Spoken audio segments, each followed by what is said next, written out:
Okay, ನಾನು ಬಂದು ನೋಡ್ತೀನಿ. ಹೇಳಿ ವಿಕ್ರಾಂತ್.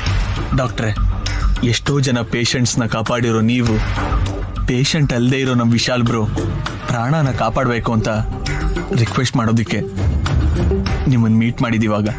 ನಾನು ಹೇಗೆ ಹೆಲ್ಪ್ ಮಾಡಬೇಕು ಅಂತ ಹೇಳಿ ವಿಕ್ರಾಂತ್.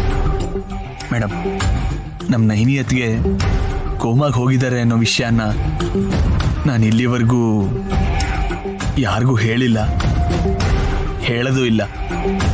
ಹಾಗೆ ಹೇಳ್ದೆ ಎಷ್ಟು ದಿನ ಇರ್ತೀರಾ? ನಮ್ಮನ್ನಾದ್ರೂ ಕೇಳ್ತಾರಲ್ವಾ? ಅದು ಅಲ್ಲದೆ ನಾನು ಫ್ಯಾಮಿಲಿ ಡಾಕ್ಟರ್ ಆಗಿರೋದ್ರಿಂದ ನನ್ನನ್ನು ಪ್ರೆಷರ್ ಮಾಡ್ತಾರೆ ವಿಕ್ರಾಂತ್. ನನಗೆ ಅರ್ಥ ಆಗುತ್ತೆ ಡಾಕ್ಟರ್, ಆದರೆ ನೀವೇನಾದರೂ ನಮ್ಮ ಅತ್ತಿಗೆ ಕಂಡೀಷನ್ ಹೇಳಿದ್ರೆ ಬ್ರೋ ತಡ್ಕೊಳ್ಳಲ್ಲ. ಕೋಮಾಗೆ ಏನಾದರೂ ಹೋದ್ರೆ ಅವ್ರು ಯಾವಾಗ ಆಚೆ ಬರ್ತಾರೋ ಅಷ್ಟಕ್ಕೂ ಅದರಿಂದ ಆಚೆ ಬರ್ತಾರೋ ಇಲ್ವೋ ಅನ್ನೋ ನೋವಲ್ಲಿ ಕುಗ್ಗಿ ಹೋಗಿ ತನ್ನ ಪ್ರಾಣನೇ ತೆಕ್ಕೊಂಡ್ಬಿಡ್ತಾನೆ. ಸೇಮ್ ಮಿಸ್ಟರ್ ವಿಕ್ರಾಂತ್, ಡಾಕ್ಟರ್ ಹತ್ರ ನಿಜ ಮುಚ್ಚಿಡಬಾರ್ದು ಅಂತಾರೆ, ಆದ್ರೆ ನೀವೇನೋ ಡಾಕ್ಟರ್ ಹತ್ರನೇ ಸುಳ್ಳು ಹೇಳಿಸ್ತಾ ಇದ್ದೀರಾ. ಇದು ಎಷ್ಟರ ಮಟ್ಟಿಗೆ ಸರಿ ಹೇಳಿ? ಮೇಡಮ್, ನೈನಿಯತ್ಗೆ ಅಂದರೆ ಬ್ರೋಗೆ ಪಂಚಪ್ರಾಣ.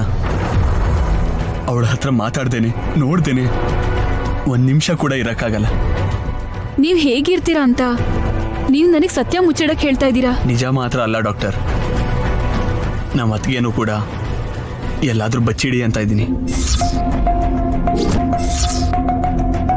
ವಾಟ್? ಏನ್ ಮಾತಾಡ್ತಿದ್ದೀರಾ ವಿಕ್ರಾಂತ್? ಎಸ್ ಡಾಕ್ಟರ್, ಇನ್ನೂ ಬೆಟರ್ ಟ್ರೀಟ್ಮೆಂಟ್ಗೋಸ್ಕರ ನೀವು ಬೇರೆ ಹಾಸ್ಪಿಟ್ಲಿಗೆ ಕರ್ಕೊಂಡು ಹೋಗಿದ್ದೀರಾ ಅಂತ ಹೇಳ್ತೀನಿ. ಇವಾಗಿರೋ ಹಾಸ್ಪಿಟ್ಲಲ್ಲಿ ಅತ್ತಿಗೆನ ಇಟ್ಕೋಬೇಡಿ. ಅವಳು ಎಲ್ಲಿದ್ದಾಳೋ ನನಗೆ ನಿಮಗೆ ಬಿಟ್ರೆ ಇನ್ಯಾರಿಗೂ ಗೊತ್ತಾಗಬಾರ್ದು. ಕೋಮಾದಿಂದ ಅವ್ರು ಆಚೆ ಬರೋವರೆಗೂ ಇದೊಂದು ಹೆಲ್ಪ್ ಮಾಡಿ ಡಾಕ್ಟರ್.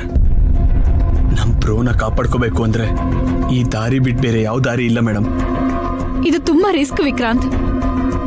ಪ್ಲೀಸ್ ಡಾಕ್ಟರ್, ಬೇರೆ ಹಾಸ್ಪಿಟ್ಲಲ್ಲಿ ಟ್ರೀಟ್ಮೆಂಟ್ ನಡೀತಾ ಇದೆ ಅಂತ ನಂಬಿಸ್ತೀನಿ, ಆದರೆ ಕೋಮಾ ಅಲ್ಲಿರೋ ವಿಷಯನ ಬ್ರೋಗೆ ಹೇಳಿ ಅವನ ಪ್ರಾಣ ತೆಗಿಯಲ್ಲ.